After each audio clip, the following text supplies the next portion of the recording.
Hello, Gafsa. My name is Kimball Gallagher, and I am a classical pianist from New York City.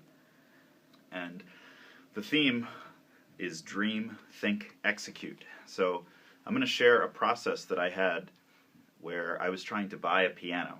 And as a pianist, right when I graduated from college, not having a piano was a big problem for me. So there was a very concrete problem that I wanted to solve in my own life.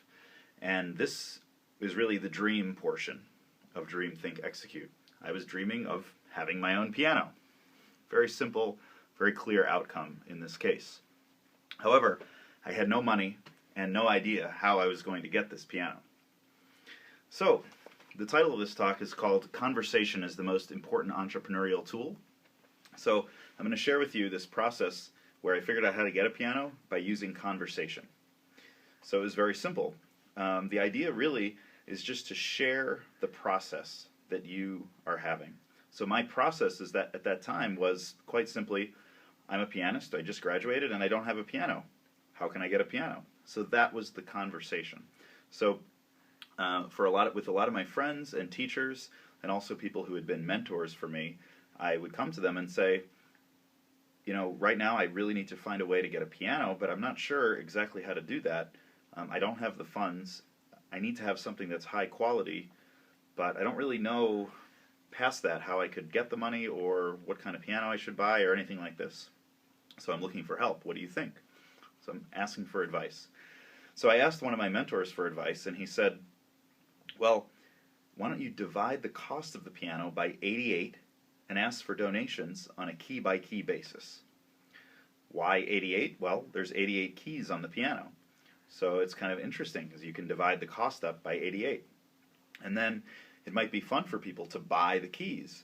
Now that doesn't mean that they're going to take a piano key home with them, but it meant that they would be helping by purchasing the key for me.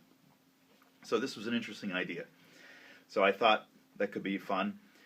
So at this point the conversation shifted a little bit. It was, I am a pianist, I'm trying to get a piano, and I have this idea. I'm going to divide the cost by 88 and ask for donations on a key-by-key basis. Like, what do you think of this idea?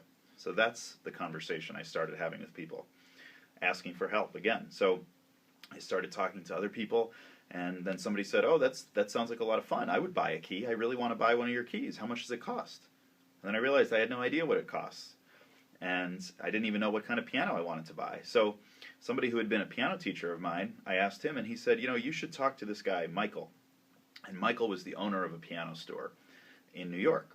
And he said, I think Michael's a little bit creative, and he's interested in thinking of interesting ways how people can get pianos.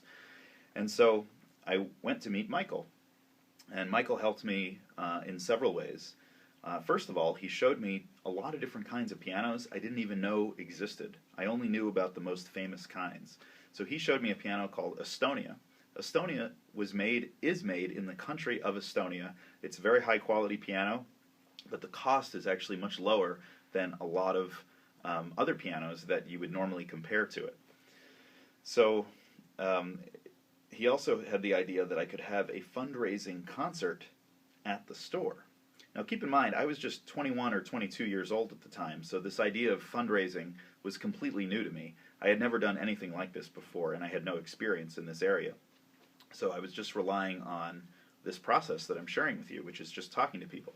So I got excited about one piano in particular. I sat down and started playing it, and I thought, wow, this is amazing. The problem is the piano cost quite a lot. It cost $25,000. This is a lot of money to spend on an instrument, especially if you're a student and you can barely pay your own rent. So I thought, this is really the piano that I want. This is sort of in the dreaming phase, back to the dreaming phase. Now I know which kind of piano I want. And I was excited about it, but I didn't really know if I could raise all that money. But I kept talking to people, and now the conversation had shifted again.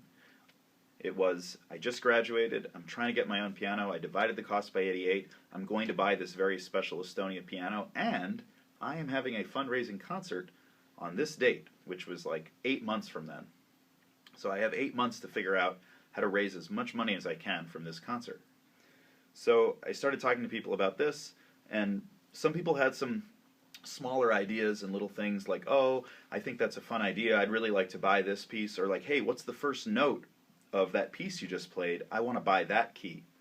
So some people were interested in buying keys, and I had figured out that the keys were $250 per key, because that would cover the cost of the piano and the moving costs and everything. So $250 a key.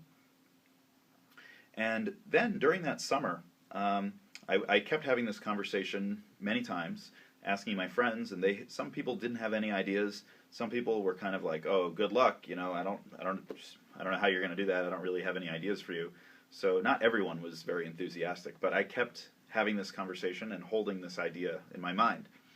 So come the summertime, a few months after this, I ran into a friend at a summer music festival where I was, and I mentioned to him that I was buying the piano and dividing the cost by 88, and he said, well, there's this person you need to talk to. Her name's Judy. And it turns out Judy is a fundraiser, professional fundraiser. And I met Judy. She was extremely nice, and I told her what I was trying to do. And so she helped me understand different parts of fundraising and different ways that normally people would go around trying to raise funds. And one way was the idea of a pledge card. And a pledge card is very simple, and in the U.S. it's extremely common. And a pledge card just has the different levels where you can make a donation. So for me, I decided I could have one key, I could have two keys, and in music, two keys is a trill. It's when you have two notes back and forth really fast, like drrrr. So that would be a trill if somebody wanted to buy two keys. And then we had some other categories, and there's even a category called glissando club and crescendo club. These are just musical terms. So she explained to me that it would be a good idea to have some values on the pledge card that were actually much higher than the ones you were expecting to get, because then when people look at the pledge card, maybe the smaller values don't seem quite so scary. She also suggested I have a place called Other, so people could give any amount they wanted, even if it was just $1. So she also helped me understand that when you're fundraising, and for an artist, that it's actually a gift to people to allow them to become part of your process and part of your whole world. And when you're asking somebody to make a donation to you, it's not just the money that they're giving you. You're actually building a relationship with them, so that everything that happens after that as a result of their donation is something that they can be included in and inspired by. And as an artist, I'm going to be giving concerts for my whole life, so I will always be inviting somebody who made a donation to the piano. Maybe they made a donation of $250, but then for the next 20 years they can come to my concerts. And this will be part of their investment, so to speak. So now the conversation had changed again. And I had a fundraising concert date. I had a pledge card. She also suggested that I make a letter. So I write a letter to everyone that I can think of that I wanted to invite to the concert. And an RSVP card, so people could send back precisely what they wanted, whether it was they could not come, they could come, whether they wanted to make a donation or not. So the process then, I sent out maybe about 100 invitations to the concert, and when I started getting mail back, people would send it back in the mail, and actually people would start including checks. So before the concert even started, I had raised some of the money for the piano. This was amazing to me. I didn't realize this was possible. But now, looking back, I realize I had so many conversations where I was asking people for advice. So the concert happened, the first concert happened, and we actually raised $12,000. Keep in mind, again, I was just 22, 23 years old at the time. This was my first time doing this, but I had talked to so many people and they had become interested in this idea. So they came to the concert, and they made donations. It was amazing.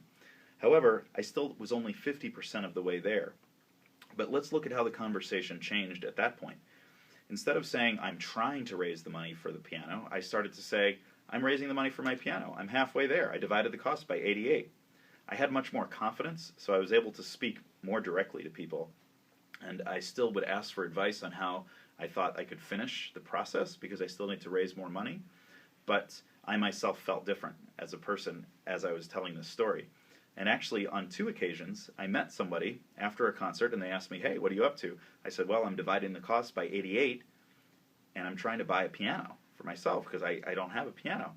And on 2 occasions, one woman, she said, "Hold on for a second," and she came back and had a check for me right there. I only knew her for 10 minutes, but for some reason she was very inspired and decided to make this contribution. And then this happened again. We were in Florida at some place to play a concert, and we ran into somebody, and it turned out he was a board member of the school that I went to in New York. And I told him about my fundraising project, and he said he would like to make a donation, and he immediately pledged to do so. Later, I had a second fundraising concert and was able to raise the rest of the money using this same process. So after the fundraising, now the conversation has changed again, because after the fundraising, people asked me to come talk about how I did the fundraising. So now the conversation shifted. It's in the past. I did raise the money for my piano. I divided the cost by 88. It's all past tense now. So the idea here is, the main idea is to share, this is during the think and execute steps, that I was actually sharing my process with people. I was telling them exactly what I was going through at the time I was going through it. I wasn't trying to present an image. I wasn't trying to make things seem like they were better than they actually were. I told people exactly what I was trying to do at all times, and I asked them for advice so that they could help me both psychologically, financially, and with other ideas about how to do it and how to make it work. Something else I'd like to share is this concept that when you think that you have no clue what to do, and a lot of people feel like they need to understand the full process right from the beginning. But that's what I'm trying to share with you right now. I had no idea what the process was going to be, but I used conversation, and I asked for help, and I just sort of trusted that there was going to be some positive outcome. It actually took 2 years, and there were only little spots along the way that I realized, okay, this is what the process really looks like. So if you have some idea, and I would encourage you to think of some idea, something you really care about, that you would like to see it happen, and you have to really care about it, because otherwise you're not going to be willing to invest the amount of energy and time that it takes to follow through on all these things, because it's a lot of conversations.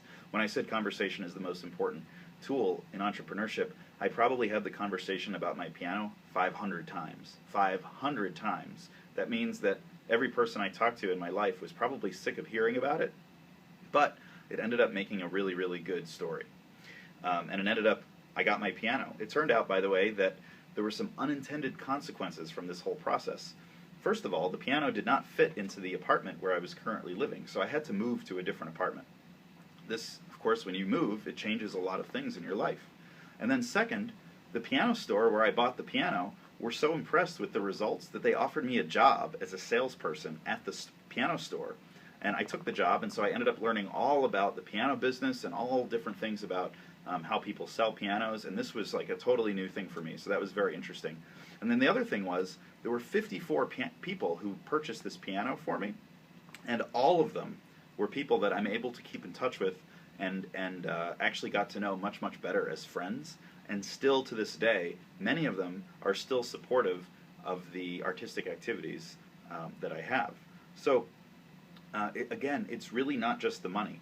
It gave me the confidence to realize that I could have something, I have no idea how to do it, and if I just start talking to people and I can be open about what the process that I'm going through, that it is possible to attract the help and the support and whatever it is that you might need to fulfill this objective. And for me, it was getting the piano. I also made so many friends in this process because I had to have so many conversations, and we had so many important conversations, and so I was able to deepen a lot of the relationships that I had around me. Now, usually when I tell this story in Tunisia, everyone said, "Oh, that's wonderful. You know, you're from the USA. In Tunisia, this could never happen." Well, I'm here to tell you that you really have to try. There's just no choice but to try. It might not look the same way in Tunisia, but in Tunisia, people do have conversations. And I myself have actually been running a music program in Tunisia for 8 years, every summer, and have done many concerts all over Tunisia with many different people. And I can tell you that this whole idea, it's really a mental idea. So if you have the conversation with somebody and you ask for their help and they say no, then you just go on to the next person. You ask them for help. And if everyone says no, then maybe you have to think about, what am I saying to these people? Or how can I inspire them more? What is it that I can say, or what am I saying that's not inspiring them? And then maybe you can start the conversation that way and say, I'd like to do this. What would be really convincing for you? What would I say that would make you really eager to help?